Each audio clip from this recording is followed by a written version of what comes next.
It's Good Friday,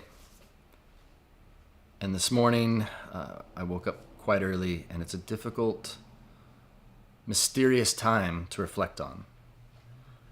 But I want to give you something that I've reflected on that someone shared with me, and it stuck with me. And I think it shares why Good Friday is called good. Because there's a whole lot of bad that happened on Good Friday. But it's more than just Jesus dying on the cross. You see, when he was up on the cross, he was offered a stick with a sponge. And in the Gospels, it says that it was, and all of them share this. All of them share this story. And I think that's important because not all of the Gospels share every story. They pick and choose what they want to put in there because they think it's important. But all four of the writers thought that this incident was important. And it was someone having a stick with a sponge on it.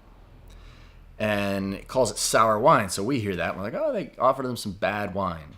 Big deal. But if you go to Israel, you go now, they still have remnants, archaeological remnants of the bathrooms they would use. If you were wealthy enough, you could go and actually they'd have toilets, like holes, lined up. And you could sit on those toilets. And if you were wealthy enough, you could give a tip to someone that was really just trying to make it. And they'd have a long stick with a sponge on the end. And they would use those sponges to wipe your behind.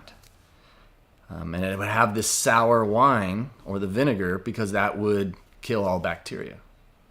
And so we see this person, whoever he is, and they're all mocking Jesus, says that everyone was saying things to him, mocking him. And the person that grabbed the stick said, oh, maybe Elijah will come and help you, making fun of the Jewish faith. And then they hold the stick up to his mouth. And they push it up against his mouth. Let that sink in.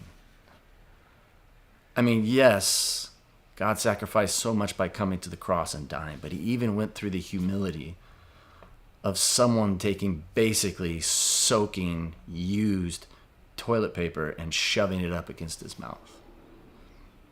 And so the last taste on his mouth when he died for all of us was that. Now, for me, that gives me a little bit of sadness, of course, to think that they would do that to anyone but to our Lord.